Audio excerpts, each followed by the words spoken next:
Reach out and touch faith. ვაგრძელებთ გადაცემას, დიდი მადლობა რომ გვიყურებთ. რამდენიმე დღის წინ გვიმრის სამხედრო ბაზაზე მომსახურე რუსმა სამხედრომ ავეტისიანების 7-კაციანი ოჯახი ამოხოცა. დღეს გარდაიცვალა როგორც გაირკვა სასიკვდილოდ დაჭრილი 2 თვის ბავშვი, ამას გარდა საუბარია 2 წლის გოგონაზე. ამოხოცეს ამ ბავშვების მშობლები, დეიდა და ბებია და ბაბუა. პირი დაპატიმრებულია, მაგრამ რუსეთის სახელმწიფო თავად აპირებს ამ პირის გასამართლებას. ეს არ აკმაყოფილებს სომხური საზოგადოების ძალიან დიდ ნაწილს, ისინი პროტესტს გამოხატავენ და ამბობენ, რომ ითხოვენ რუსული მხარისგან პოტენციურად დამნაშავე სამხედროს გადაცემას, იმისთვის რომ სომხურმა მართლმსაჯულებამ გაასამართლოს ის, თუმცა რუსული მხარე ამას არ თანხმდება. ამ ფაქტს მოყვა მრავალათასიანი პროტესტს მოყვა დაპირისპირება პოლიციასთან და დაშავდა არაერთი ადამიანი. დღეს ჩვენ თეორემას მეორე ნაწილში ვიმსჯელებთ როგორც უშუალოდ ამ ინციდენტზე, არამედ იმაზეც თუ რა განვითარება შეიძლება ჰპოვოს ამ ინციდენტმა. შეიძლება თუ არა ამან იქონიოს გავლენა სომხეთის საგარეო პოლიტიკაზე, რომელიც მოგეხსენებათ რომ არის პრორუსული და ზოგადად რა განაპირობებს ჩვენი მეზობელი ქვეყნის პრორუსულ ორიენტაციას და რა სიკეთე მოაქვს ამ ორიენტაციას ამ ქვეყნისთვის. ამაზეც ვისაუბრებთ, წარმოგიდგენთ ჩემს სტუმრებს ივანე შილაკაძე 24 საათის საერთაშორისო მიმომხილველი, დავით ბატაშვილი საერთაშორისო ურთიერთობების სპეციალისტი, პატა დავითაია საქართველოს ევროპელი დემოკრატების თავმჯდომარე და გიორგი თუმასიანი ახალგაზრდა დიპლომატთა კლუბის აღმასრულებელი საბჭოს თავმჯდომარე. ამას გარდა ტაბულას ნიუსრუმიდან ჩაგვერთვება გიორგი ბარამიძე ერთიანი ნაციონალური მოძრაობიდან და მოგვიანებით ლევონ ისახანიანი სომეხთა სამოციქულო ეკლესიის ეპარქიის იურიდიული განყოფილების უფროსი. გარდა ამისა, ჩვენ შემოგთავაზებთ ინტერვიუებს, რომელიც დღის განმავლობაში Skype-ით ჩავწერეთ, რათა შემდეგ გვეთარგმნა ლევონ ბარსეგიანთან. ეს არის ჟურნალისტი და უფლებადამცველი, რომელიც ძალიან აქტიურობდა გვიმრიში მიმდინარე პროტესტის დროს და თუ მოესწრო დამონტაჟება თუ არა და შემდეგ უკვე ფოკუსში შემოგთავაზებთ ამ ინტერვიუს სტეფან საფარიანთან, საერთაშორისო და უსაფრთხოების საკითხების ინსტიტუტის პრეზიდენტთან. მოგესალმებით ბატონებო, დიდი მადლობა რომ თეორემაში იღებთ მონაწილეობას და სანამ დისკუსიაზე გადავალ პირველი გია ბარამიძე მინდა რომ ჩავრთო, სურს ვნახოთ ინტერვიუ ლევონ ბარსეგიანთან, რომელიც დღეს ტაბულა ჟურნალისტმა დიმიტრი ავალიანმა ჩაწერა დღის განმავლობაში, რათა მოგვითხროს რა განწყობებია გვიმრიში და ზოგადად სომხეთში აი ამ მომხდარ ტრაგედიასთან, საზარელ მკვლელობასთან დაკავშირებით. თუ შეიძლება რომ ვნახოთ ინტერვიუ.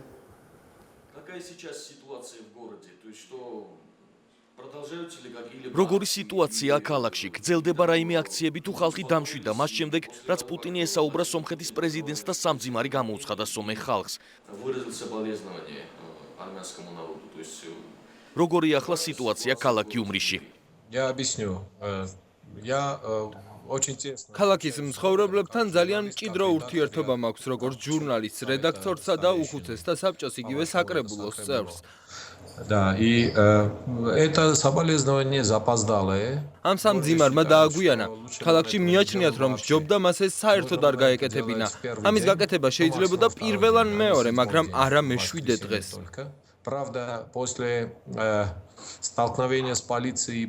სიტუაცია ძალიან დაძაბულია, აქ არავინ დამშვიდებულა, თუმცა პოლიციასთან შეტაკების შემდეგ და მას შემდეგ, რაც გენერალურმა პროკურორმა პირობა დადო, რომ რუსეთის გენერალურ პროკურატურას მიმართავს, რომ საქმე სომხურ მხარეს გადმოეცეს, მას შემდეგ ხალხი ქუჩებიდან წავიდა, მაგრამ არავინ დამშვიდებულა და ისევ დაძაბულობაა.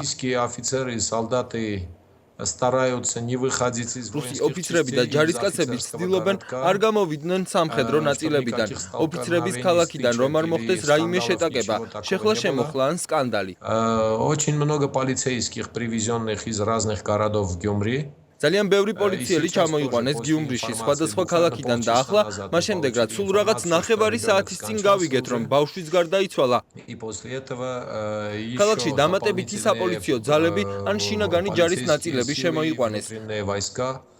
Трудно сказать. ძნელი სათქმენია, ალბათ 2000 პოლიციელი შემოიყვანეს. Люди ждут, пока генеральный прокурор. ხალხი ელოდება, რომ გენერალური პროკურორი შეასრულებს დაპირებას და საქმე სომხეთს გადმოეცემა. Армянское русло, чтобы სომხეთის იურისდიქციის ქვეშ გადმოვა. ეს ჯერ არ მომხდარა.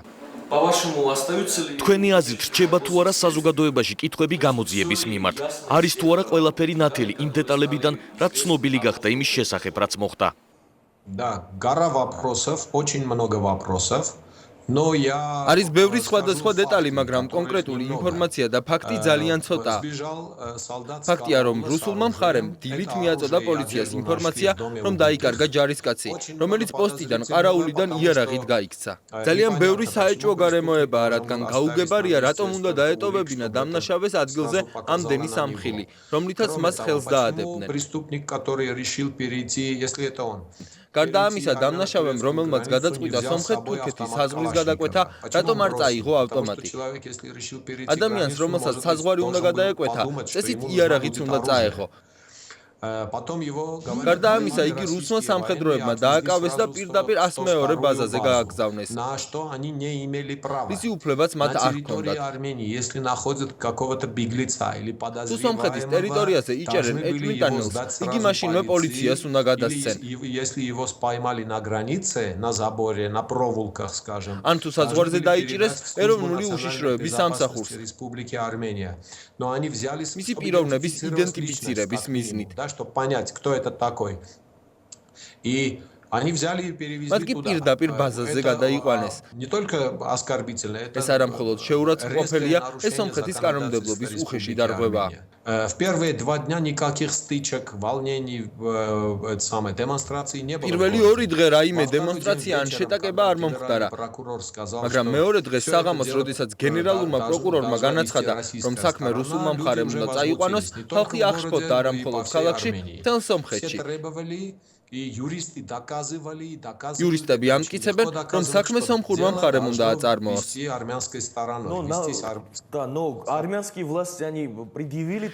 წარუდგინა თუ არა სომხეთის ხელისუფლებამ რუს სამხედროებს ასეთი მოთხოვნა მისი გადაცემის შესახებ?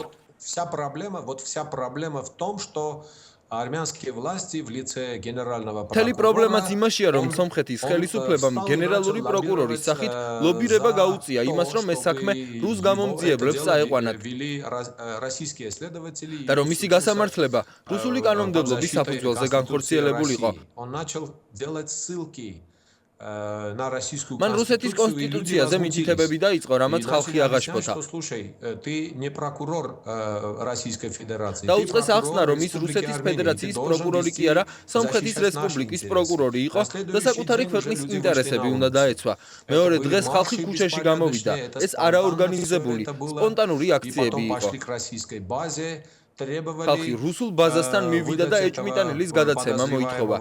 იქ რეგიონის გუბერნატორიც მივიდა. ტელეფონით ქვეყნის პროკურორს ესაუბრა და მომდევნო დღეს გიუმრიში სომხეთის გენერალური პროკურორიც ჩამოვიდა. საღამოს დემონსტრანტების ერთმა ნაწილმა გადაწყვიტა ქალაქის ცენტრში მდებარე რუსეთის საკონსულოსთან მისულიყო. Полициям საკონსულოსთან მისასვლელი გზები გადაკეტა. Консульство Российской Федерации, это в центре города Гюмри. И там была стычка, столкновение. პოლიციასა და დემონსტრანტებს შორის შეტაკება მოხდა, რომლის შედეგადაც 15 პოლიციელი და აქციის 8 მონაწილე დაიჭრა. დაზარალდა 2 ოპერატორი. ისროდნენ ქვებს. Генеральный прокурор после этого, ну он до того тоже говорил, но после этого он подтвердил, что ამის შემდეგ გენერალურმა პროკურორმა განაცხადა, რომ იგი მზადაა მიმართოს რუსეთის ფედერაციის პროკურატურას შუამდგომლობით საქმის გადმოცემის შესახებ, თუმცა ვშიშობ, რომ ამისთვის პოლიტიკური გადაწყვეტილების მიღებაა საჭირო. პრეზიდენტი სერჟ სარქისიანი კი არ არის მზად ამისთვის. Наверное, он думает не портить отношения. მას არ სურს რუსეთთან ურთიერთობის გაფუჭება. მას გლოვაც კი არ გამოუცხადებია ქვეყანაში, რაც სამარცხვინოა. რატომ? Я не знаю, никаких объяснений нету, никаких объяснений. არ ვიცი, არანაირი ახსნა არ მაქვს, შეიძლება იმიტომ, რომ გლოვის გამოცხადების შემთხვევაში ყველა იმ ქვეყანაში, სადაც სომხეთს საელჩო აქვს, სახელმწიფოს ხელმძღვანელები მოვლენ საელჩოებში სამ ძიბრის გადმოსაცემად. ერევანში აკრედიტებული სხვა სახელმწიფოთა ელჩები მოვლენ პრეზიდენტთან და ეს ყველაფერი, რა თქმა უნდა, დიდ ხმაურს გამოიწვევს. ალბათ ამ ხმაურის შეეშინდათ, რომ პუტინთან თავისი ურთიერთობები არ გაიფუჭონ. არ მაქვს მხედველობაში სომხეთისა და რუსეთის ურთიერთობა, სწორედ ჩინოვნიკებს შორის ურთიერთობას ვგულისხმობ.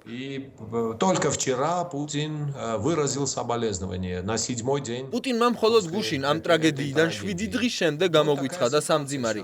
აი ასეთი სიტუაციაა ახლა ჩვენთან. ჩვენ ვიცით, რომ ეს პირველი ინციდენტი არაა რუსის სამხედროების მონაწილეობით. რამდენადაც ჩემთვის ცნობილია 1999 წელს მოხდა მსგავსი ფაქტი. შემდეგ ნაღმზე პატარა ბავშვებიც აფეთქდნენ. ამ ბოლო ფაქტის შემდეგ თქვენი აზრით შეიცვალა თუ არა ხალხის დამოკიდებულება რუსის სამხედროებისადმი, გიუმრიში ან სომხეთში, გაჩნდა თუ არა შიში მათ მიმართ? არა, შიში როგორც ასეთი არ გაჩენილა, არის ხალხი, რომელიც თბილად ზის სახლში, დივანზე და წერს. მოდით არ გვინდა, ისინი ჩვენი მოკავშირეები არიან, მათ გარეშე თურქეთი დაგვესხმება თავს. მაგრამ შიში როგორც ასეთი არ არსებობს. თითოეულ ჯერზე, როცა მსგავსი ფაქტი ხდება, სომხეთსა და რუსეთს შორის ურთიერთობა ცივდება. ყოველ ჯერზე ხალხი აანალიზებს მოვლენებს და ასკვნის, ეს ხომ ის სამხედროები არიან, რომლებიც უნდა გვეხმარებოდნენ, არა და ასეთ დანაშაულს ჩადიან. ვინ მოგცემს გარანტიას, რომ მსგავსი ფაქტები არ განმეორდება? ასეთ გარანტიას არავინ იძლევა, მათ შორის არც პრეზიდენტი, რომელიც მოქალაქეთა დაცვის მთავარი გარანტია. მე არ ველოდები სამართლიან გამოძიებას, მანამ სანამ ეს საქმე რუსეთის მხარის დაქვემდებარებაშია. მაგრამ მნიშვნელოვანია გარანტიები.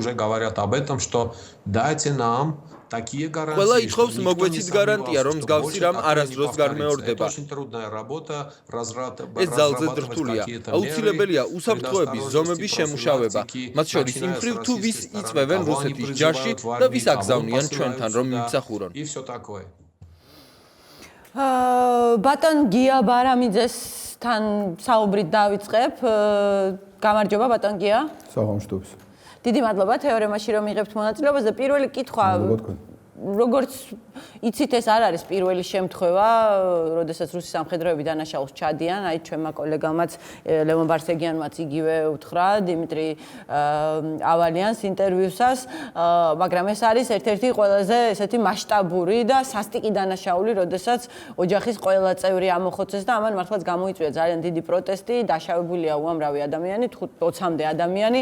თუ შეგიძლიათ თქვენი რაღაც პროგნოზი შემოგთავაზოთ, თუ შეიძლება ამან იქონიოს გარკვეული გავლენა სომეხი მოსახლეობის განწყობაზე რუსეთის მიმართ და ზოგადად რუსეთთან აი ესეთი მჭიდრო თანამშრომლობის მიმართ. პირველ ყოვლისა თქვენის ნებართვით ვისარგებლებ ამ შემთხვევით, რახან საჯაროდ საუბრობდა, სამძიმარს გამოუცხადებ დაღუპულთა ნათესავებს, იმიტომ რომ ოჯახში აღარავინ აღარ დარჩა სამწუხაროდ და მთელ სომეხერს ყველა სომხეთის და სომეხი ერის გულშემატკივარ ადამიანს ყველა შეძრულია ამ საშინელი საზარელი ტრაგედიით და ყველა შეძრუნებულია თუ როგორი ცინიზმით იქცევა რუსეთის ხელისუფლება.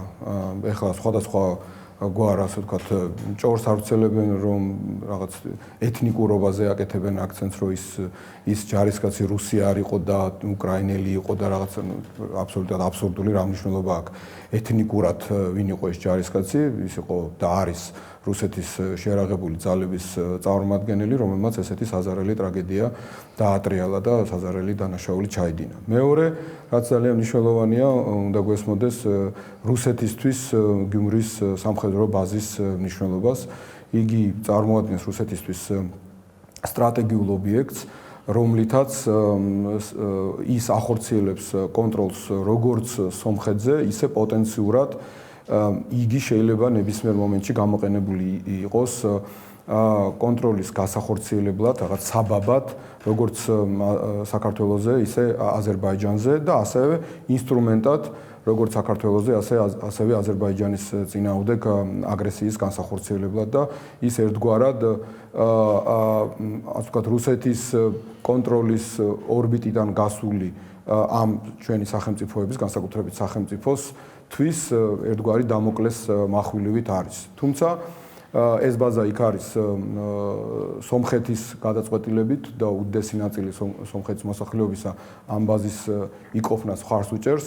რატომ ეს უფრო სიღრმისეული ასე ვთქვათ საკითხია, თუმცა ძალიან ზედაპირულად თუ ვიტყვით, ამ წუთას სომეხი ერის დიდ ნაწილს მიაჩნია, რომ რუსეთი არის მათთვის ყველაზე კარგი მოკავშირე თურქეთთან და აზერბაიჯანთან კონფრონტაციის დროს და ერთგვარად ამ თვალსაზრისით სომხეთი ერთგვარ ჩიხში არის შესული და რუსეთის გარდა სხვა გამოსავალი არ აქვს და ასე ვთქვათ ჩამოკიდულია თავიდან ბოლომდე რუსეთზე.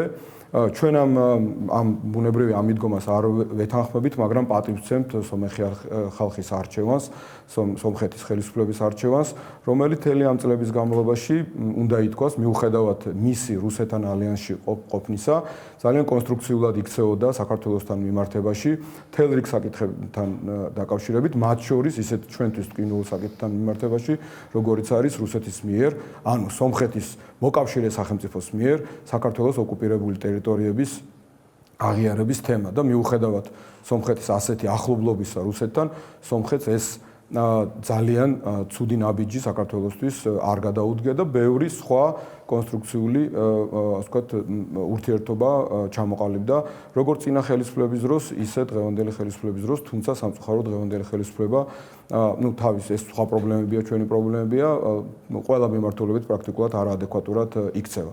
ეხლა რაც შეეხება უშუალოდ თქვენს შეკითხვას, ბუნებრივია, შეუძლებელია, რომ ამან არ დატოვოს თავისი კვალი სომეხის საზოგადოების, ასე ვთქვათ, გულში და სულში და ასე ვთქვათ, ცნობიერებაში, რომ რუსეთი საბოლოო ჯამში არ არის ის სახელმწიფო, რომელზედაც სომხეთი უნდა იყოს ჩამოკიდებული და დამოკიდებული, მაგრამ ამ წუთას ესეთი უბედურებაც კი ვერ შეცვლის, როგორც ჩანს, სომხეთის საგარეო პოლიტიკურ ვექტორს, იმის გამო, რომ ეს ვექტორი ძალიან ღრმად ფესვებ გამდგარი არის და ძალიან ბევრი რამე არის დამოკიდებული რუსეთზე. უნდა ითქვას, რომ პრაქტიკულად სომხეთის ყველაზე მნიშვნელოვანი ეკონომიკური ობიექტები უბრალოდ როგორც ბიზნესი კი არ არის, ასე ვთქვათ, რუსეთის ხელში, არამედ პრაქტიკულად რუსეთის სახელმწიფოს მიერ კონტროლირებადია და როგორც ეკონომიკურად, ფინანსურად, ისე პოლიტიკურად და სამხედრო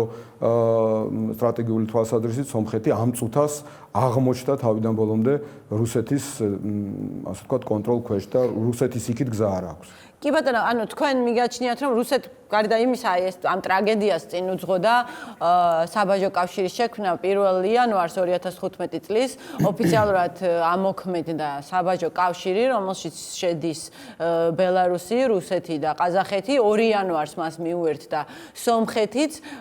თუ მიგაჩნიათ, რომ ეს ნაბიჯი არის განპირობებული იმით, რომ თქოთ, სხვა გამოსავალი სომხეთს მართლაც არ აქვს. ანუ მიგაჩნიათ თუ არა, რომ რუსეთის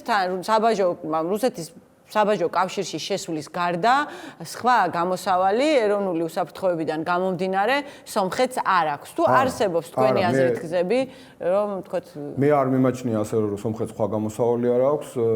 რა თქმა უნდა მე რო სომხეთის ხელისუფლების ადგილას ვიყო, ბუნებრივია კურს ავიღებდი ნამდვილად დასავლურ ორიენტაციაზე, იმიტომ რომ ეს არის თავისუფლებისკენ გზა და დარწმუნებული ვარ, რომ ადრე თუ გვიან სომხეთი ამას გააკეთებს, მაგრამ წლების განმავლობაში, წინა წლებიდან ეს უკვე ვთქვათ, სულ სომხეთის დამოუკიდებლობის პირველივე წლებიდან, როდესაც რუსეთმა მოახერხა სომხეთის ჩათრევა ყარაბაღის კონფლიქტში, ჩაიყარა იმის საფუძველი, რომ სომხეთს ისეთი პოლიტიკა ეწარმოებია, რომ სულ უფრო და უფრო ღრმად ჩაფლულიყო რუსეთის მიმართ დამოუკიდებლობის აი ამ ჭაობში. რაც ძალიან სამწუხაროა. თვითონ სომეხიერისთვის და სამწუხაროა ჩვენთვისაც ბუნებრივია, როგორც სომხეთის მეზობლისთვის, მეგობრისთვის და იმ ქვეყნისთვის, რომლითაც სულ ერთი არ არის, რა მოხდება ჩვენ სამეზობლოში და საბოლოო ჯამში ჩვენთვის ძალიან მნიშვნელოვანია, რომ ყველა ჩვენი მეზობელი იყოს დამოუკიდებელი თავის არჩევანში და ყველას, ვისაც აქვს ცივილიზებულობაზე პრეტენზია, იყოს დასავლეთის, ანუ ცივილიზებული სამყაროს პარტნიორი და იქითკენ მიესწრაფოდეს და არა შუა საუკუნოვანი, ასე ვთქვათ, პრაქტიკულად ტრადიციებისა და მენტალიტეტისა, პოლიტიკური თვალსაზრისით და პოლიტიკის გამხორციელებელი რუსეთისაკენ. შუა საუკუნეები შეზავებული კგბ-შნიკურ მენტალიტეტთან უკაცრავად ამ გამოთქმისათვის. აქედან გამომდინარე, რა თქმა უნდა, სომხეთს აქვს არჩევანი, მაგრამ ამ წუთას რეალისტურად თუ გამჯით, როგორც ჩანს, ეს ღრმად ცვლილებას ვერ გამოიწვევს. თუმცა ეს ასევე დაედება იმ ვითარებას, რა ვითარებას დღეს შექმნილი არის სომხეთში, რუსეთში შექმნილი გამომდინარე ეკონომიკური სანქციებიდან, რუსეთის წინააღმდეგ ყირიმის ოკუპაციისა და აღმოსავლეთ უკრაინაში მიმდინარე აგრესიის გამო ეკონომიკური პრობლემებიდან, რადგანაც ასევე სომხეთის ვალუტაც პრაქტიკულად თავიდან ბოლომდე მიბმული არის რუბლზე და რუბლს რაც მოსდის, ახლა ყველა კარგად ვიცით, რა მოსდის რუსეთის ეკონომიკას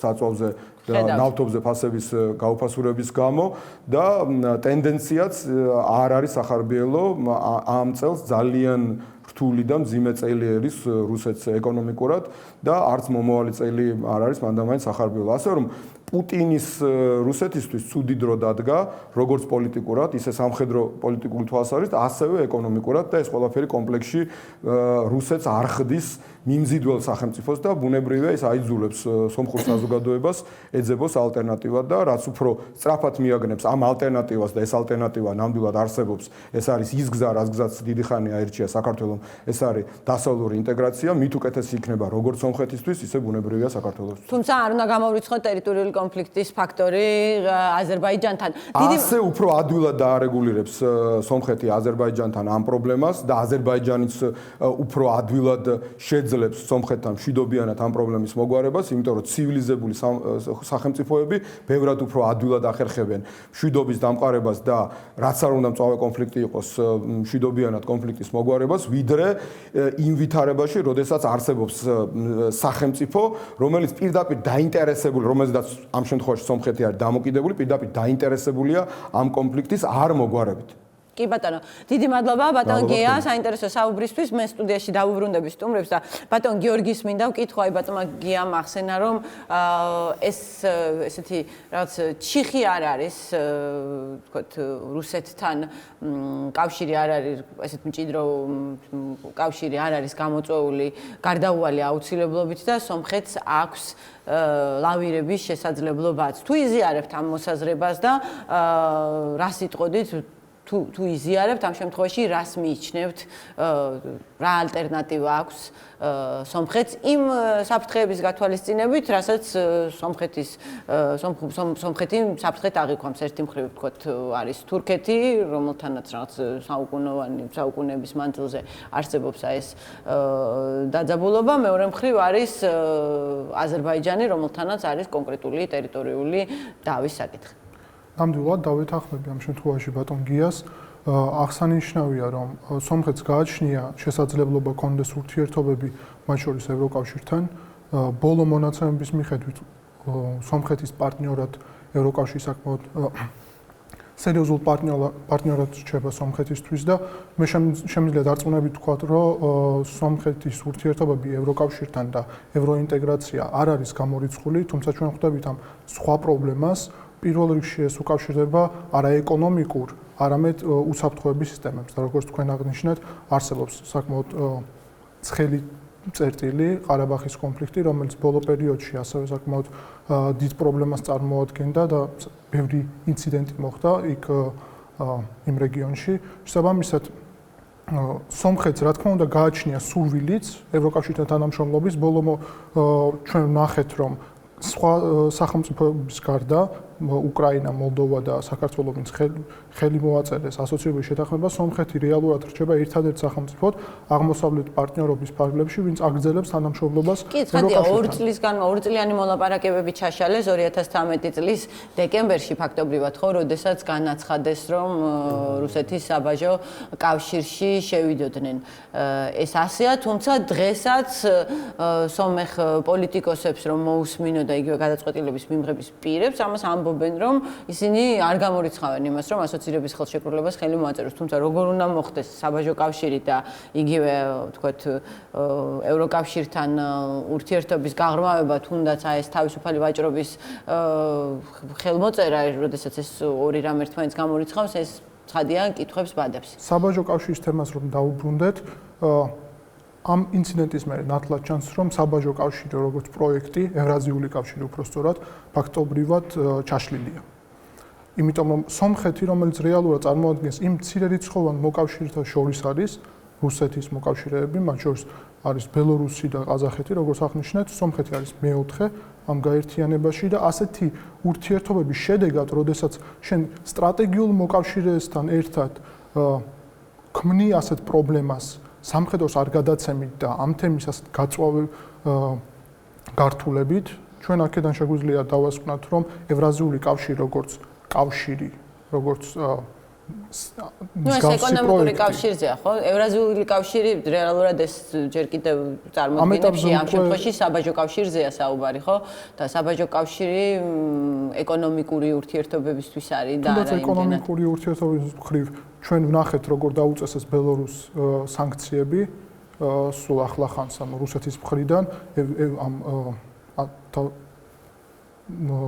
ევრაზიული კავშირის, ევრაზიული ეკონომიკური კავშირის ფარგლებში, რომელიც ახლა სახელი შეცვალეს, ასე ვთქვათ, ჩვენ ვხედავთ, რომ პროექტი ჩაშლილია და აქედან გამომდინარე, ჩვენ შეგვიძლია ვისაუბროთ იმაზე, რომ პოტენციურად სომხეთის ევროპული ინტეგრაცია და უფრო მეტი თანამშრომლობა ევროპულ სტრუქტურებთან შესაძლებელია, თუმცა ჩვენ ბრუნდებით უკვე კიდევ ერთხელ უსაფრთხოების სისტემას, ჩვენ ბრუნდებით ODKB-ს, რომლის წევრიც არის სომხეთი, ორი სამხედრო ბაზა, გიუმრის გარდა ერევანშიც არის სამხედრო ბაზა, საჰაერო ბაზა სომხეთში და ამავდროულად გიუმრი საკმაოდ ახლოს არის თურქეთის საზღვართან და პოტენციურად თურქეთთან ურთიერთობების ჭრილშიც განიხილება.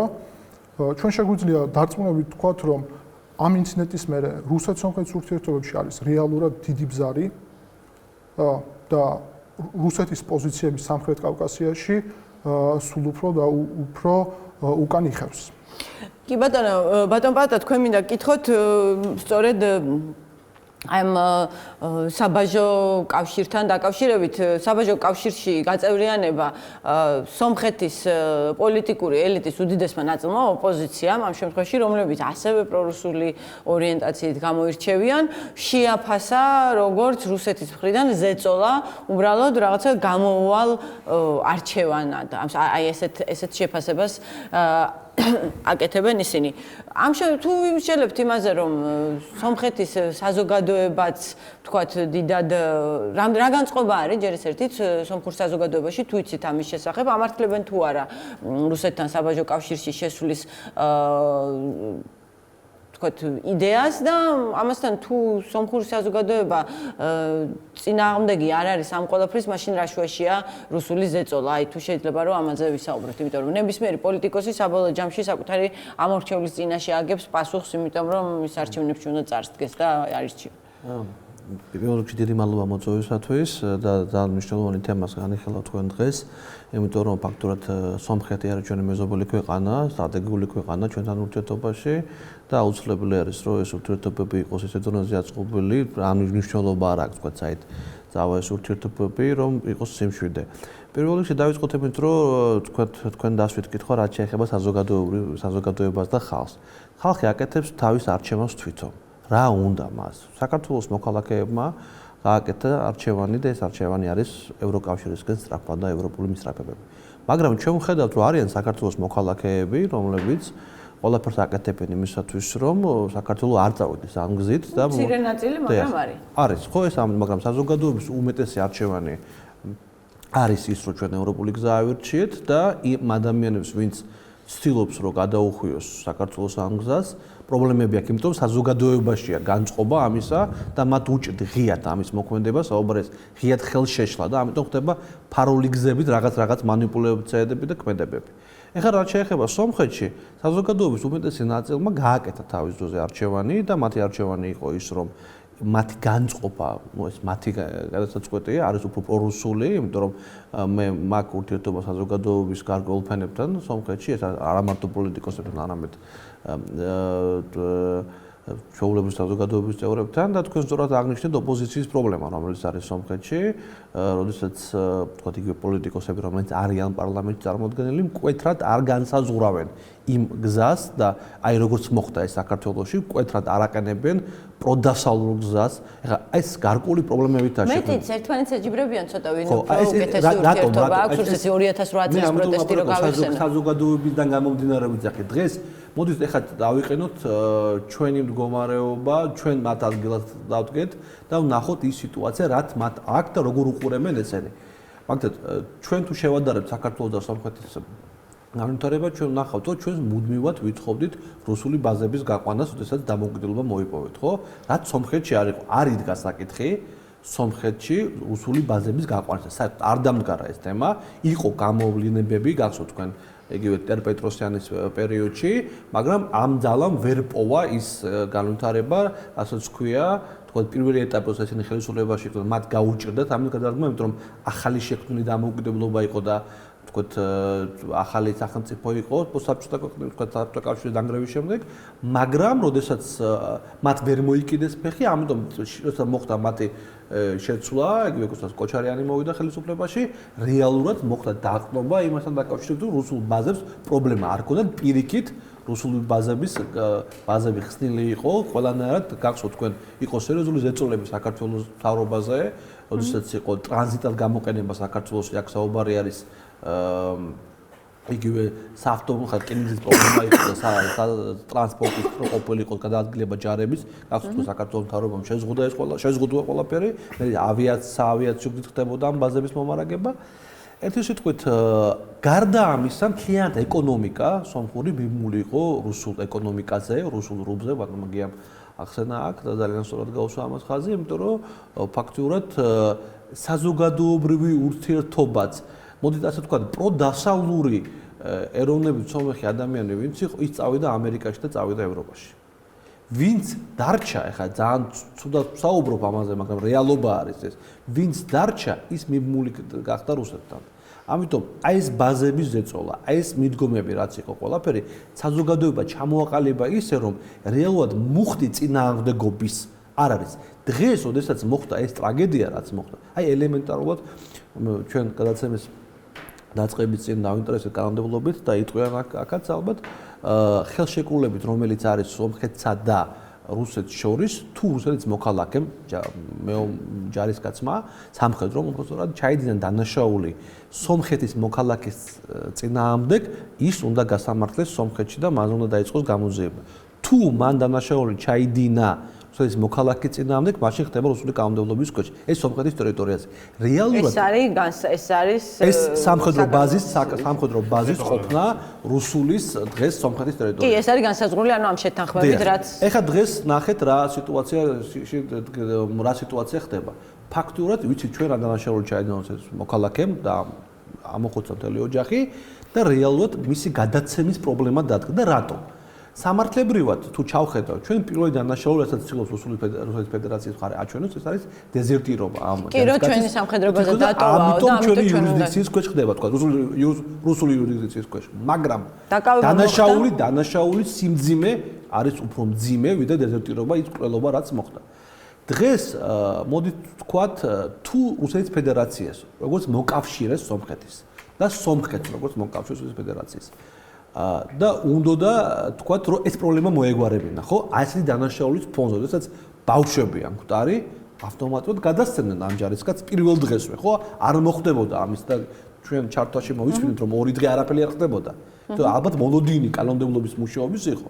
მაგრამ სამწუხაროდ სომხეთის მთავრობამ ვერ გათვალა ერთი რაღაცა, რომ რუსეთი პრეზიდენტი მოქმედებს რუსულ ჟარგონს ვიხმარ პაპანიატიამ. გაგებით უდგება. არ უნდა დასაჯოს თავისი ჯარისკაცი, რომელიც სხვას არ უნდა დაასჯევინოს. ამიტომ აქედან გამომდინარე, აქ სუფთა აი მენტალური, აი ქურდული მენტალიტეტიდან გამომდინარე ხდება მიდგომა. არ აინტერესებს არ შენ კანონმდებლობა, არ აინტერესებს არანაირი მიდგომა და რეალურად იზახიან რომ ჩვენ გავასამართლებთ. ნახეთ ახლა რა ხდება.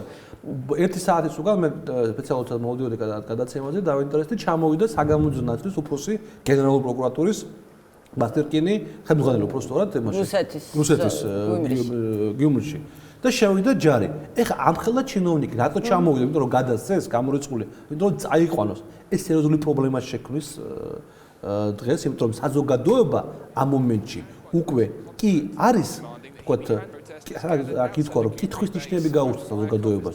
თუ ჩვენი მოკავშირეა, რატო გვექცევა ესე? მე მათ მინდა უთხრა რომ რუსეთი არ განიხილავს არანაირ მოკავშირეობას. რუსეთი განიხილავს ერთ იმპერიას და ის უყურებს სომხეთს როგორც ვასალს და ექცევა ისე როგორც მას სურს. სანამ საზოგადოება ამას არ გაითავისებს, მე არ მგონია რომ ევრაზიულ კავშირს, საბაჟო კავშირს შექმნეს პრობლემა აი ამ მომენტიდან გამომდინარე, იმიტომ რომ ძალიან გადგმულია ფესვები ამ რუსეთის ფედერაციას ამ სომხეთის ტერიტორიაზე, მაგრამ ეს მაგალითი რაც ახლა რაც მოვყვებით, ეს გახდება ეს დანაშაული რაც მოხდა, ეს იქნება დაწყებას იმ სტადიისა, რასაც საზოგადოების გაუქმება დაიწყო. თუმცა ეს არ არის პირველი შემთხვევა და პირველი პროტესტი. ნამდვილად აი ხა ჩვენ სანამ საუბრობთ, უბრალოდ მაყურებელი ადევნებს თვალს კადრებს აქციის დაშლის. ერთი კითხვა მინდა ბატონ დავითს დაუსვა. ბატონ დავით საუბარი იყო იმაზე, რომ თქვათ ეს ადამიანები, ვინც გამოვიდნენ, აპროტესტებდნენ კონკრეტულად აი ამ თქვათ საზარელი ტრაგედიის ფაქტს და ითხოვდნენ გადაცემას. თვითონ პროტესტი ანტირუსულ ხასიათს ატარებდა თუ არ ატარებდა თქვენი შეფასებით, თუ შეგიძლიათ რომ მოკლედ დიახ, რა თქმა უნდა, ამ შემთხვევაში ბუნებრივი პროტესტი გამოიწვია სომხეთის მოსახლეობაში და თუმცა ალბათ უნდა ვაღიაროთ ის, რომ ამ კონკრეტული ფაქტით უფრო არის გამოწვეული, ვიდრე ვისაუბროთ იმაზე, რომ ზოგადი ანტირუსული განწყობა ისეთი სახით, რომ ეს ამან გამოხატვა პოს საპროტესტო აქციებით დღეს არის სომხეთის საზოგადოებაში ძლიერად გავრცელებული. რაც შეეხება ამ ფაქტს და მის ზეგავლენას სომხეთის საგარეო პოლიტიკაზე, აქ ალბათ უნდა გავყოთ ცალ-ცალკე ორი საკითხი. ერთი არის რა რეაქცია მოყვა ამ ფაქტს მოსახლეობაში, ანუ საზოგადოებაში და მეორე ის თუ სომხეთის საგარეო პოლიტიკაზე იმოქმედებს თუ არა ეს მოსახლეობაში გასაგებია, რა თქმა უნდა, ეს ამან გამოიწვია აღშფოთება და გაღზიანება, სწორედ იმან რომ რუსეთი იქცევა პირდაპირ თქვა თავხედურად იმ დროს, როდესაც არ გადასცემს ამ ეჭვმიტანილს სომხეთს, რათა აღსრულდეს მართლმსაჯულებას სომხეთის კანონების მიხედვით იმ დანაშაულთან მიმართებაში, რაც მოხდა სომხეთის ტერიტორიაზე. ეს ბუნებრივია. მეორე მხრივ, რაც შეეხება სომხეთის სახელმწიფოს, ალბათ არ უნდა ველოდოთ იმას, რომ მოხდება რამე სერიოზული ცვლილება მის საგარეო პოლიტიკაში, მიუხედავად იმისა, რაც მოხდა. უпростоრად შეგვიძლია ველოდოთ მაგას ორ შემთხვევაში, მხოლოდ და მხოლოდ ერთი ან თუ მოხდება დიდი სერიოზული პოლიტიკური ცვლილება თვითონ სომხეთის შიგნით, ან მეორე თუ რუსეთი დასუსტება საკმარისად, რომ ამან შეაცვლევინოს სომხეთის ხელმძღვანელობას თავისი პოზიციები რუსეთთან მიმართებაში. თუმცა ისიც უნდა ვთქვათ, რომ პროდასავლური ოპოზიცია საუბრობს იმაზე, რომ შეუძლებელია აი ამ კავშირმა რუსეთთან ასეთ მეკავშირეობამ დიდხანს გაძლოს, იმიტომ რომ ძირითადად ეს უსაფრთხოების გარდა ემყარება ეკონომიკაზე, როდესაც ხედავ რომ ერთი ქვეყნის ეკონომიკა ინგრევა, იქ რაიმე კავშირების შენერგება. რა თქმა უნდა, ობიექტურად და საბოლოო ჯამში ასეც არის. და სრული ინფორმაცია რომ მივცე მაყურებელს, მინდა წაუკითხო დაახლოებით როგორ გამოიყურება ეკონომიკური ურთიერთობა. სომხეთის საგარეო ვაჭრობის 23% მოდის რუსეთზე, ევროკავშირზე 27%, ანუ ევროკავშირი მაინც უსწრებს. უცხოური ინვესტიციებში რუსული ინვესტიციების წილი არის ძალიან მაღალი, 40%, ხოლო უცხოეთიდან ფულადი გზავნილების 80%, აი ეს არის სწორედ ის, რაც ვთქვათ, იგივე ეროვნულ ვალუტაზე ახდენს გავლენას, აი ეს ფაქტორებია, ხო? არის 80% მოდის ისევ რუსეთზე. შესაბამისად, ძალიან მნიშვნელოვანია გავლენა. ბატონო ივანე, თქვენ მინდა გკითხოთ ზოგადად პოლიტიკური ლანდშაფტის შესახებ, იმიტომ რომ მიუხედავად იმისა, რომ ოპოზიციური პარტიები, თქვათ, არსებობენ, აკრიტიკებენ ხელისუფლებას, იგივე საგარეო პოლიტიკური კურსის გამოც, პრინციპში თვითონ ესეთი მკვეთრად გამოხატული პროდასავლური პარტია ძალიან სუსტია. თუ შეგიძლიათ, მოკლედ მოგვიყვეთ რა მდგომარეობაა ამ კუთხით? კი ბატონო, მოკლედ შეიძლება თქვა იმის, მაგრამ ცოტა ჯობია ცოტა ქვევისა შორიდან დავიწყოთ. კი ბატონო, დაიწყე. იმიტომ რომ გასაგებია რეალურად არ არის მკვეთრად გამოხატული პროდასავლური პარტია და ის პროდასავლური პატარა ჯგუფებიც და პარტიებიც. ხუთკაციანი ფრაქციით არის წარმოდგენილი პარლამენტში 131 კაციანი პარლამენტი. არასაპარლამენტო ოპოზიციაში არიან აშკარად გამოხატული პროდასავლური პატარა ჯგუფები, მაგრამ რეალურად მათ არ წარმოუდგენიათ საკუთარი ქვეყნის უსაფრთხოება რუსეთთან აი ესეთი სერიოზული სამხედრო კავშირის გარეშე. ამ ქართველებს შეიძლება ამის წარმოდგენა გვიჭერს და არ არის მაგრამ აქ არ არის საქმე მარტო საბჭოთა კავშირის დაშლის პერიოდთან, ყარაბაღის კონფლიქტთან, ის რაც ახლა არის და სომხეთისთვის რუსეთი არ ყოფილა ისეთი ცუდი, როგორიც იყო ჩვენთვის. არ აქვს ოკუპირებული მისი ტერიტორიის ნაწილი.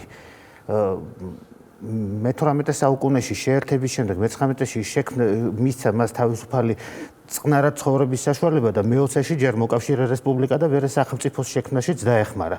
ელემენტარულად ერთადერთი ის უარყოფითი ნაწილი, რაც თურქეთის გენოციდის დროს რუსეთის უარყოფითი როლი არის დამალული და მიჩქმალული და მაგაზე ხმამაღლა არავინ არ იღებს ხმას. არც პოლიტიკური ელიტა, არც სხვა პარტიები და შესაბამისად ის მოსახლეობა ვერ აღიქვამს რუსეთს მტრად. მისთვის ის უფრო მოკავშირეა, ის არის დიდი ეკონომიკური სივრცე, სადაც მათ შეუძლიათ რაღაც გარკვეული საიდან სარგებელი მიიღონ.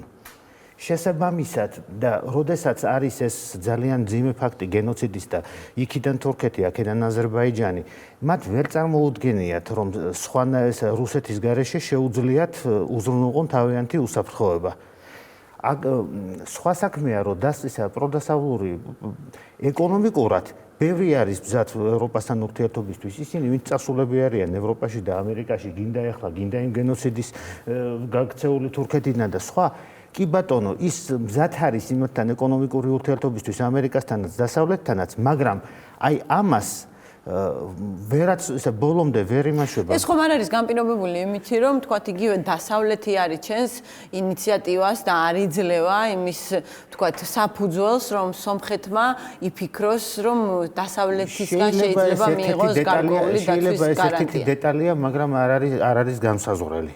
იმიტომ რომ არიან პოლიტიკოსები, რომლებიც ამბობენ, რომ გასაგებია, ანუ ჩვენ შეიძლება დაგვიცვას, ჩვენი უსაფრთხოება შეიძლება უზრუნველყოს ან რუსეთმა, ან ნატომ, ნატო ამასთვის თანახმა არ არის, მაგრამ და გრჩება ნატოს წევრია თურქეთი, რომლითაც აქედან გამომდინარე ნატოს იბეთი ბოლომდე არ აქვს სომხეთს. გასაგებია და თუ შეიძლება რომ ვიფიქროთ იმაზე, ბატონ დავით მინდა ვკითხო, არის საუბარი, დიდი ხანია მიდის სომხეთსა და თურქეთს შორის თუმცა ერთგვარ დათბობაზე ურთიერთობების ამ მიმართულებით თუ შეიძლება, იმიტომ რომ ერთ-ერთი გასაღები რაც შეიძლება იყოს სწორედ რუსეთთან დამოკიდებულების შემცირების კუთხით, თურქეთთან ურთიერთობების, თქვათ, გარკვევა და წარსულის ერთგვარი რაღაც დავიწყების იქნება ეს თუ ხარჯზე, თქვათ, წინ სიარული. შეიძლება თუ არა ეს ვარიანტიც განვიხილოთ, რომ თქვათ, ახლო მომავალში ამ მიმართულებით უფრო აქტიური მუშაობა დაიწყოს. რაღაც გარკვეული ნაბიჯების გადადგმა დაწყებული. დიახ, თუმცა ნაკლებად სავარაუდოა საფუძვლიანად სერიოზულად მოგვარდეს ურთიერთობა სომხეთსა და თურქეთს შორის, სწორედ იმის გამო უპირველეს ყოვლისა, რომ დღეს სულ უფრო დიდ კონტროლს სომხეთის საგარეო პოლიტიკაზე ამყარებს რუსეთი. იმიტომ რომ ეს პროექტი ევრაზიული კავშირის გეორგიმ თქვა, რომ ეს ჩაშლი პროექტია ფაქტიურად და ეს ბოლო შემთხვევაც მაგას ადასტურებს, თუმცა საქმე ისაა, რომ ეს პროექტი თავიდანვე არ იყო იმისთვის, რომ მის რუსეთის გარდა სხვა წევრი ქვეყნების სუვერენიტეტი იყოს პატივცემული და დაცული. ეს ევრაზიული კავშირის პროექტი არის როგორც ასეთი რუსეთის გავლენის სფეროს ინსტიტუციურად გაფორმების პროექტი. და შესაბამისად ერთ-ერთი მიზანი მისი ის არის, რა თქმა უნდა, რომ დამყარდეს რაც შეიძლება დიდი კონტროლი ამ შემადგენელ მასში შემავალი ქვეყნების საგარეო პოლიტიკაზე. რუსეთი უბრალოდ არ დაუშვებს აქედან გამომდინარე იმას, რომ არც აზერბაიჯანთან ეს კონფლიქტი მოგვარდეს ყარაბაღთან დაკავშირებით და არც თურქეთთან დარეგულირდეს სომხეთის ურთიერთობა. სწორედ იმის გამო, რომ თუ ეს მოხდება, მაშინ ის დაკარგავს ძალიან სერიოზულ ბერკეტს სომხეთზე ზემოქმედების. ბატონმა ივანემ ჩამოთვალა ის თუ რა აკავშირებს ასე თქვა სომხეთს და რუსეთს ის რაღაც ობიექტური რეალიები, კი ეს რა თქმა უნდა ასე არის, მაგრამ ამის მიუხედავად ფაქტია, რომ 2013 წელს რუსეთს დაჭირდა ძალიან ხისტი შანტაჟის გამოყენება სომხეთის მიმართ იმისთვის, რომ სომხეთს გულისხმობთ აზერბაიჯანში ვიზიტს და იარაღის შეთავაზებას. ეს ერთ-ერთი კომპონენტი იყო, თუმცა არა მხოლოდ ეს, იმისთვის, რომ სომხეთს უარი ეთქვა ასოცირების ხელშეკრულების ხელმოწერაზე და რომ დათანხმებულიყო ევრაზიული კავშირის წევრობაზე. მსგავსი რამ მოხდა, რაც შემდეგ იმავე შემოდგომას მოხდა იანუკოვიჩის მიმართ, ძალიან ხისტი შანტაჟის სახით.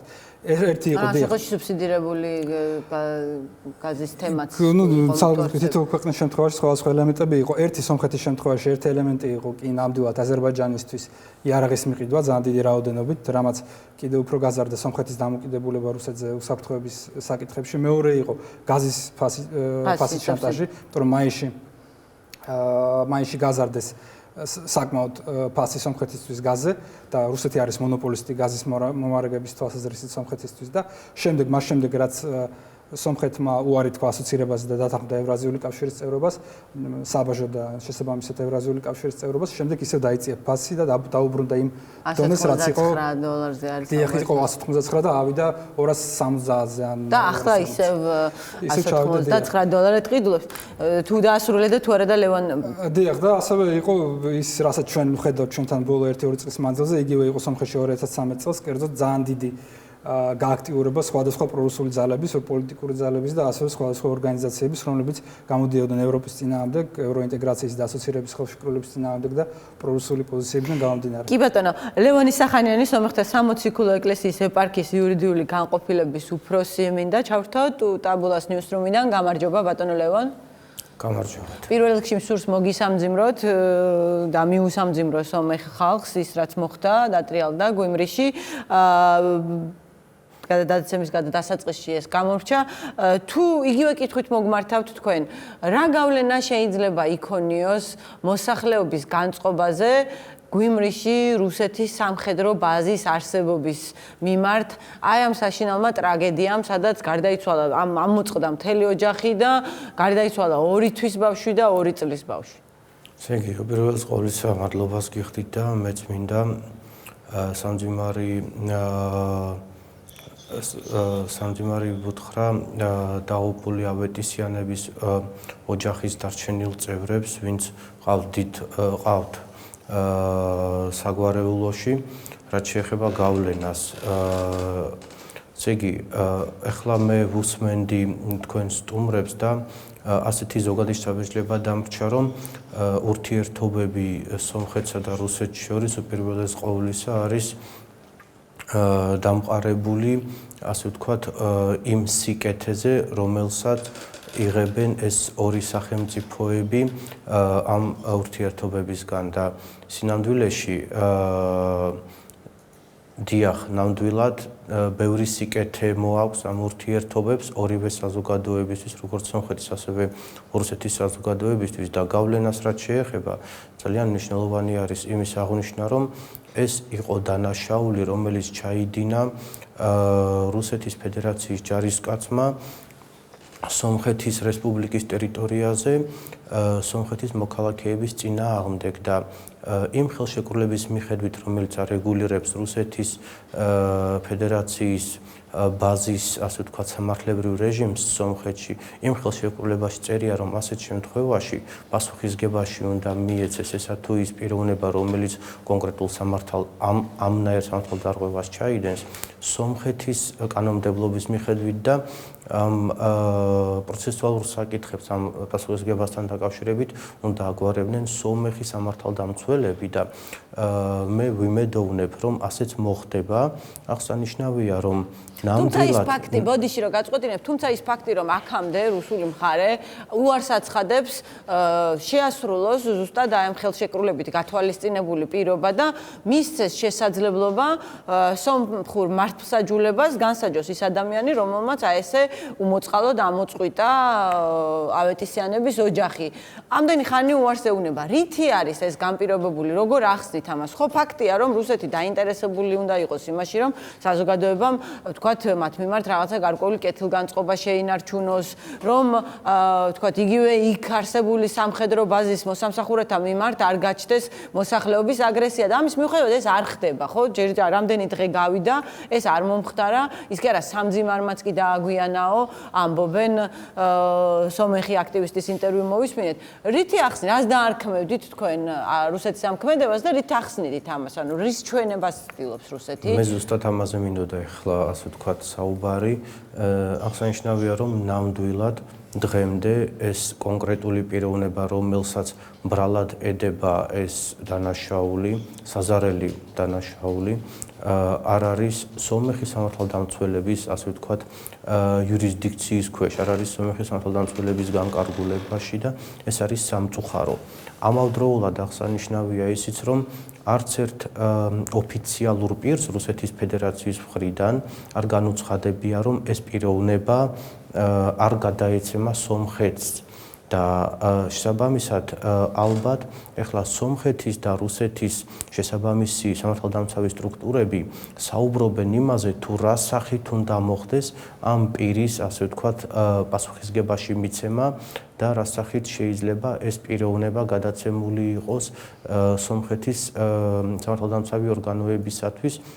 იმიტომ რომ ეს საკითხი ცალსახად არის რეგულირებული იმ ხელშეკრულებით, თქვენ ამბობთ, რომ კაფიო პასუხი რუსული მხრისგან ჯერ ჩვენ არ ხარისგან არ მოგვისვენია გადაეცემა თუ კაფიო უარი, ასე კაფიო უარია ეს. დიახ, კაფიო უარი, რაც ძალიან მნიშვნელოვანი არის, იმიტომ რომ ამ შემთხვევაში ჩვენი ინფორმაციით ის ჯარისკაცი იმყოფება სომხეთის ტერიტორიაზე, რუსული სამხედრო ბაზის ტერიტორიაზე, ანუ მას სომხეთი არ დაუტოვებია და ამავდროულად არც ერთ ოფიციალურ პირს რუსეთის მხრიდან არ უთქვამს, რომ ის პირი არ იქნება გადაცემული სომხეთისთვის.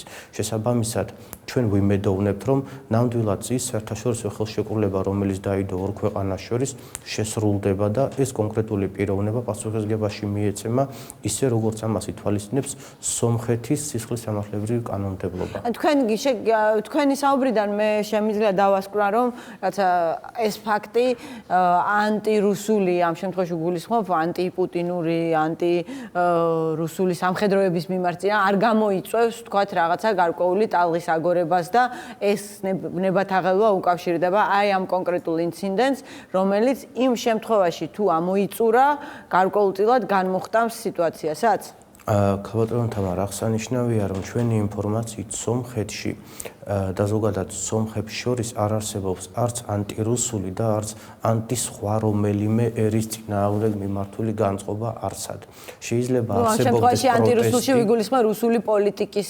რაც შეეხება პოლიტიკას, ამას ვამბობ, შეიძლება არსებობდეს პროტესტის გრძნობა კონკრეტული პოლიტიკური აქტის წინააღმდეგ, მაგალითად არსებობს პროტესტის გრძნობა თურქეთის იმ პოლიტიკის წინააღმდეგ, ნეგაციონისტური პოლიტიკის წინააღმდეგ, რომელიც სომეხთა გენოციდის ასე ვთქვათ, უარყოფას ითვალისწინებს, მაგრამ ეს არ ნიშნავს იმას, რომ სრულიად ერის წინააღმდეგ არის რაღაც განწყობა და სომხეთში ამ დღეების განმავლობაშიც არასდროს არ ყოფილა ანტირუსული განწყობა და ის, როდესაც ჩვენ ვნახეთ ის დემონსტრაციები, ის გამოსვლა ხალხის, რომლებიც გამოვიდნენ და თქვეს, რომ ჩვენ წინააღმდეგი ვართ იმისა, რაც მათ მოისმინეს გენერალური პროკურორის მხრიდან, რა თქმა უნდა, ეს არ იყო მიმართული, ასე ვთქვათ, ერის ან სახელმწიფოს წინააღმდეგ. ეს იყო ამ შემთხვევაში პროტესტის გრძნობა იმის წინააღმდეგ, რომ კონკრეტული ესე იგი სამართლის ნორმა იყოს დაცული, ამასთანავე სომხების ლეგიტიმური ინტერესი, რომელიც გამოიხატება იმ კონკრეტული ჯარისკაცის სომხეთის იურისდიქციის ფარგლებში გასამართლებაში, ეს იყოს დაცული და ეს იყოს პატივცემული, იმიტომ რომ ამ კონკრეტულ ხელშეკრულებას ეს ხელშეკრულება დადებული არის სახელმწიფოებს შორის, ანუ ხალხმა დადო ეს ხელშეკრულება. კი ბატონო, დიდი მადლობა ბატონო ლევან საინტერესო საუბრისთვის. მე სტუდიაში ჩემს სტუმრებს დავუბრუნდები და გიორგის მინდა ვკითხო, ჩვენ ერთხელ ამ ქვეყნის ფაქტობრივი მმართველისგან, რომელიც მაშინ იურიდიული მმართველიც იყო პრემიერ-მინისტრი, მოვისმინეთ, რომ სომხეთი დაბალანსებული საგარეო პოლიტიკის საუკეთესო მაგალითია. ჩვენ ვსჯელობთ ახლა აქ იმასთან დაკავშირებით თუ როგორ არის იძულებული სომხეთი, რომ თქვათ, კონდეს რუსეთთან კავშირები იმისთვის, რომ უსაფრთხოების გარემოებების გამო. არ შემიძლია რომ არ გკითხოთ, მიგაჩნიათ თუ არა თქვენ, თქვათ, ამ შემთხვევაში სომხეთის საგარეო პოლიტიკის მაგალითად, მისაბაძ მაგალითად და როგორ ფიქრობთ, რითი იყო ნაკარნახევი ბიძინაევანიშვილის სიტყვები? შეგვიძლია დარწმუნებით თქვათ, რომ როდესაც აღნიშნე პროექტია ევრაზიული კავშირი სამომავლოდ და ახლა საბაჟო კავშირი არის ჩაშლილი, ამ შემთხვევაში ვიგულისხმე სწორედ ის, რომ ევროპული გაერთიანების ევროკავშირის სახით დემოკრატიული ინსტიტუტის ჩამოყალიბების კუთხით თუ ასეთი მცდელობა ქონდა რუსეთს და ასეთი მცდელობა არ ქონდა, ეს ჩვენ ვნახეთ, ეს პროექტი იყო ჩაშლილი. ჩვენ ბატონ დავითს ქონდა საუბარი იმაზე, რომ რუსეთის მიზანი არ ყოფილა ევროკავშირის სახის ინსტიტუტის ჩამოყალიბება და აქ შემიძლია დაგეთანხმოთ და აღნიშნო, რომ დიახ, ევრაზიული კავშირი დღეს როგორც არსებობს, პოტენციურად და საბაჟო კავშირი ზღუდავს მოკავშირეების სუვერენიტეტს. ანუ, როდესაც ჩვენ ვსაუბრობთ სომხეთის საგარეო პოლიტიკაზე, სამწუხაროდ, დღეს ჩვენ ვხედავთ იმას, რომ და ბატონ ლევონსაც ჰქონდა ამაზე საუბარი, როდესაც იურიდიულ საკითხებს ეხება, კონკრეტულად ხელშეკრულების მე-19 მუხლში არის გაწერილი ეს პროცედურა და საუბარი იმაზე, რომ უნდა გადასცენ სომხურ მხარეს, თუ ეს არ მოხდა, ესე იგი ჩვენ საუბარი გვაქვს იმაზე, რომ სომხეთის სუვერენიტეტი, სახელმწიფოებრივი სუვერენიტეტი იზღუდება მთავარი მოკავშირის მიერ. რა თქმა უნდა, ამ შემთხვევაში არ შემიძლია აღნიშნო, რომ ეს არის დაბალანსებული პოლიტიკა, რადგანაც ქვეყნის ერთ-ერთ ყველაზე დიდ პრიორიტეტს საგარეო პოლიტიკური მიმართულებით, რა თქმა უნდა, წარმოადგენს საკუთარი სუვერენიტეტის და ტერიტორიული მთლიანობის დაცვა და ამ შემთხვევაში სომხეთის საგარეო პოლიტიკის ნაწილობრივი კრახი იქნება, თუ ეს სამხედრო არ იქნა დასაჯული სომხეთის ტერიტორიაზე. მაგრამ, რა თქმა უნდა, არსებობს დაბალანსებული პოლიტიკა, ანუ მცდელობა დაბალანსებული პოლიტიკის, ჩვენ სულ რამდენიმე დღის წინ ვნახეთ ევროკავშირის მიერ დაფინანსება საქართველოსთვისაც 40 დაახლოებით 40 მილიონი, 49 მილიონი. სომხეთისთვის ეს არის 70 მილიონი ევრო, ანუ უფრო მეტია ეს თანხა, რაც იმას ნიშნავს, რომ თანამშრომლობა ევროკავშირთან გრძელდება და მცდელობები ბალანსის არსებობს, ნატოსთანაც სომხეთი აგრძელებს იმ შემთხვევაში რუსეთის ჩანაცვლება შესაძლებელი გახდა უსაფრთხოების ინტერესებიდან გამომდინარე, სომხეთი ამისთვის მზად იქნება. ბატონ ივანეს ჰქონდა საუბარი მაგისტვის თუ ბატონღაც გაჩნდება. ბატონ ივანეს ჰქონდა საუბარი იმაზე, რომ არსებობს პროევროპული, პროდასავლური ჯგუფები ევროპაში და ამერიკაში, სომხები ვინც იქ ცხოვრობენ, ნამდვილად შემიძლია დავადასტურო, რომ იქაურ სომხებს დღესაც აქვთ მცდელობა სომხეთის როგორც სახელმწიფოს მაქსიმალურად ჩართვაში იმ ევროპულ პროექტებში და დასავლურ პროექტებში, რომელიც არსებობს და რა თქმა უნდა, თუ დადგა ის დრო, როდესაც სომხეთს არსებული საფრთხეების განეიტრალების შედეგად უსაფრთხოების ჭრილის ჩვენ თუ უსაფრთხოების სისტემას პრობლემას მოაგვარებს სომხეთი, ასე ვთქვათ, საკუთარ უსაფრთხოებას, რომელიც უკავშირდება აზერბაიჯანთან და თურქეთთან ურთიერთობებს. ამ შემთხვევაში სომხეთს ექნება საშუალება, ანუ შანსი ევროკავშირთან და დასავლეთთან გააგრძელოს ურთიერთობები. კი ბატონო, და თუ შეგვიძლია ვიმსჯელოთ იმაზე, ზოგადად გასაგებია, რომ რუსულ ეკონომიკაზე დამოკიდებულება არსებობს და გასაგებია, რომ თქვათ ამის მიუხედავად სომხეთი გარკვეულწილად თქვათ იგივე აი საბაჟო კავშირის წევრებს ქვეყნებს თუ გადავხედავთ, ბევრად უკეთეს მდგომარეობაშია, ბევრი კუთხით იქ დემოკრატიული განვითარების კუთხე იქნება, სიტყვის თავისუფლება, კორუფციის კი გასაგებია, რომ ძალიან დიდ წარმატება არ აქვს, მაგრამ უკეთეს ვითარებაში არიან, ვიდრე ყაზახეთი, ბელარუსი და ისევ რუსეთი. თუ შეგვიძლია მივშელოთ იმაზე, რომ აი რა მოუტანა სომხეთს რუსეთთან ურთიერთობამ, აი რა გავდამო რა არის იცით და ჩვენ ვმჯელობთ რომ შეიძლება თუ არა მჭიდრო იყოს ურთიერთობა სომხეთსა და ევროკავშირის შორის, ხო? მე ვფიქრობ, რომ დამოკიდებული არის საქართველოს. თუ საქართველოს მოახერხა ის, რომ გახდა ევროკავშირის წევრი ქვეყანა ამ რეგიონში. ეს იქნება პირველი მერცხალე იმ სიტუაციიდან გამომდინარე, რომ ამ რეგიონში ევროკავშირი იკეთებს ფეხს და გამოჩნდება ის სიკეთეები, რა სიკეთეებსაც მეიღებს საქართველო. ჩვენ ხედავთ, რომ აზერბაიჯანი, თქვათ მეორე რესპუბლიკა ამ რეგიონში არ არის გაერთიანებული, თქვათ ან ევრაზიულ კავშირში, ან არც მის რაფის საბაჟო კავშირისაკენ, თუ საუბარი არის ბალანსის პოლიტიკაზე, უფრო შეიძლება ითქვას აზერბაიჯანთან დაკავშირებით, იმიტომ რომ რეალურად ისინი არც ევრაზიულ კავშირში მიდიან, არც ევროკავშირისკენ იხრებიან, მაგრამ გარკვეულ სულებს აკეთებენ. ნუ ბალანსის პოლიტიკაზე საუბარი ხო და ამ მიმართულებით ლაპარაკობენ, მაგალითზეა საუბარი, როდესაც სომხეთი არის აღებული როგორც ბალანსის პოლიტიკის მაგალითი, საქართველოს პოლიტიკის ასე ვერ იქნება. და მეორე თემა არის ის, რომ ამ მომენტში თუ მოხდა აზერბაიჯანის ინტეგრირება, აზერბაიჯანი საქართველოს უყურებს ამ სიტუაციაში, სომხეთის საკითხი ავტომატურად მოიხსნება ვერც ერთი სამხედრო ბაზა. ვერც ერთი ის, თქვათ, სიკეთეები, რა სიკეთეებსაც ამ წუთას ღებულობს სომხეთის ფედერაციის მხრიდან არ იმუშავებს. და მართლაც დადგება ის საკითხი, რომ ეს რეგიონი ჩამოშორდება ერთხელ და სამუდამოდ ამ იმპერიას. აი ეს არის, ამიტომ დღეს ჩვენ თუ გვინდა ვიმსჯელოთ სიტუაციიდან გამომდინარე, როდესაც არის საუბარი, რომ რესპუბლიკები ცალკე გამოყოფა და თქვათ იგივე საქართველოს არის ფლაგმანი სიტუაციის. ყველა უყურებს ამას და ჩვენზეა დღეს დამოკიდებული. მოახერხებს თუ არა რუსეთის ფედერაცია იმას, რომ საქართველოს აღმოჩნდეს ევრაზიულ კავშირში. ჩვენ საქართველოში მყოფი პუტინის ფან-კლუბის წევრები, რომელიც არიან პოლიტიკოსები, ცდილობენ ეს რომ გააკეთონ ძალიან მარტივი გზით. მე მინდა შევადარო სიტუაცია, რომელიც შეიქმნა დსთ-ს შექმნის მომენტში, გახსოვთ როდესაც აფხაზეთის პრობლემა დადგა 92-13 წლებში, როცა დაიკარგა აფხაზეთი. უცებ და ჩვენ არ ვიყავით ესეც წევრი ქვეყანა, ვთქვათ, იმ ხელისუფლებას რომელიც იყო მაშინ, შეექმნა პრობლემა სამეგრელოს რეგიონში და ეს პრობლემა მოდიოდა არა რეგიონის მაცხოვრებლებიდან, არამედ პირდაპირ აგრესიიდან, რომელიც შეიძლება განხორციელებული იყო რუსეთის ფედერაციის მხრიდან. იგივე სიტუაცია შეექმნა 2008 წელს, რათმაც უნდათ გაეკეთებინა და არ გამოუვიდა. 92-13 წლებში ცოტა სხვა სიტუაცია იყო. და პირდაპირ იყო ნათქვამი, რომ თუ საქართველოს არ იქნება დსთ-ს წევრი ქვეყანა, შეიძლება საქართველოს გაიყოს და მოხდეს პრობლემები, ეს გარკვეულწილად რაღაც სხვა ფაქტორებიც იყო დამოკიდებული. გახსოვთ თქვენ ხო ის დაჩოქება და ის თხოვნა, რომ ოღონდ გადავრჩეთ, ოღონდ არ მოხდეს ტაქსაქსვა და ჩვენ აღმოჩნდით დსთ-ში. რა მივიღეთ ამით? ჩვენ ძალიან კარგად ვნახეთ.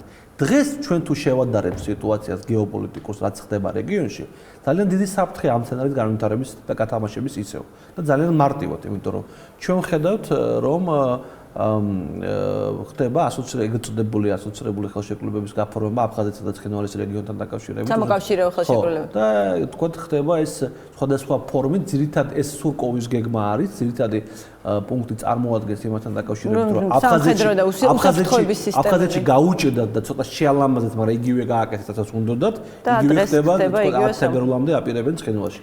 მე მეშინია ძალიან რომ და ამ მომენტში პუტინის ფან-კლუბი, რომელიც თბილისში არის, ძალიან ძლიერდება თუ ასე შეიძლება ითქვას და უცებ დადგეს საკითხი, იცით რა, და ამ მომენტში სანამ ეს იმისთვის რომ გავაჩეროთ სამოკავშირე. რა ხდება, დაიწყო 2008 წელს რუსეთის ფედერაციის ჰქონდა გეგმა, ვერაფერი ვერ უქნეს საქართველოს და მე 2008 წლამდე ვიზახოდი სულ რო იქნება ომი და არავის არ ჯეროდა ეს და დამცინავდნენ.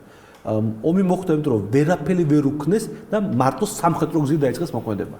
დღეს შემუშავებულია ძალიან მარტივი გეგმა, იგივე უშიშროების საბჭოს მიერ რუსეთის ფედერაციის, რომ ომმა არ გამოიღო შედეგები, რა შედეგებიც მაჩერდებოდა და წამოვიდა ყველა საშიში სტრატეგიული გეგმა ფინანსური წყაროებით დახრჩობის საქართველოსი, სამი მიმართულება ენერგეტიკა და ოცნება პუტინის რაც იყო ნავთობსადენების კონტროლი და ეს კონტროლი მათ უკვე ფაქტურად როსტევთან დაკავშირებით და რაც ნავთობტერმინალზე არის საუბარი ბათუმში აპირებენ ამას და ავიაცია, ეს არის საჰაერო კონტროლი. ამის შემდგომი ნაბიჯები იქნება ის, რომ გარკვეული ზეწოლები კონფლიქტის რეგიონში იგივე ვთქვათ საუბარი, რომ მათ ჭირდებათ გიუმრის სამხედრო ბაზაზე გასვლა და ღია გასვლაზე საუბარი. ნუ იქ არის საუბარი რკინიგზაზე. ეს თან მიმდევრული მომენტებია, დადგება საკითხი, რომ იცით რა, აქ გამოჩნდებიან პოლიტიკოსები, რომლებიც ითქვიან, ან ჩვენ თუ არ აღმოჩნდეთ ევრაზიულ კავშირში, ეს იქნება პრობლემა, ჩვენ დავკარგავთ უკვე მარტივად პუტინს შეუძლია. მე ვფიქრობ, რომ შემდგომი შემოთავაზება პუტინის იქნება ის, რომ ის არ მოაწერს ხელს აფხაზეთს და ცხინვალს როგორც რუსეთის ფედერაციის სუბიექტის ნაწილს, რაც მოხდა ყირიმში, არ მოაწერს ხელს. იმ შემთხვევაში თუ ჩვენ დავთანხმდებით თქვა. ესე იგი, რეალურად მე აი ეს ყველაფერი იმიტომ მოუღები, რომ ჩვენზეა დამოკიდებული დღეს რეგიონში რა მოხდება. აი როგორც უკრაინაზე ჩვენ ვიძახეთ, რომ უკრაინაში დამოკიდებული რა მოხდება, გაიმარჯვებს თუ არა უკრაინა, შეძლებს თუ არა გაუკლდეს იმ აგრესიას, ჩვენზეა დამოკიდებული, დავშლით თუ არა ჩვენ ეგრეთ წოდებულ ევრაზიულ კავშირს აპირებენ შექმნა და ჩვენზეა დამოკიდებული იგივე რეგიონში სომხეთი თუ რა არჩევანს გააკეთებს. კი ბატონო, დიდი მადლობა სამწუხაროდ გადაცემისთვის განკუთვნილი დრო ამოიწურა, გადავაცილე კიდე დიდი მადლობა მაყურებელს რომ გვიყურა, ვერ მოესწრო ინტერვიუს დამონტაჟება, ჩვენ მას ფოკუსის ეთერში შემოგთავაზებთ ლევონ სტეფან სტაფარიანთან, რომელიც საერთაშორისო და უსაფრთხოების საკითხების ინსტიტუტს ხელმძღვანელობს, საინტერესო იქნება, იმიტომ რომ ის პოლიტიკურ შეფასებას გაუკეთებს მომხდარს და ისაუბრებს საგარეო პოლიტიკაზე, ის არის ერთ-ერთი პროდასავლური, თქვათ ცენტრის ხელმძღვანელი. დიდი მადლობა მაყურებელს რომ გვიყურა, ჩვენ ერთმანეთს შემდეგ ხუთშაბათს შევხვდებით.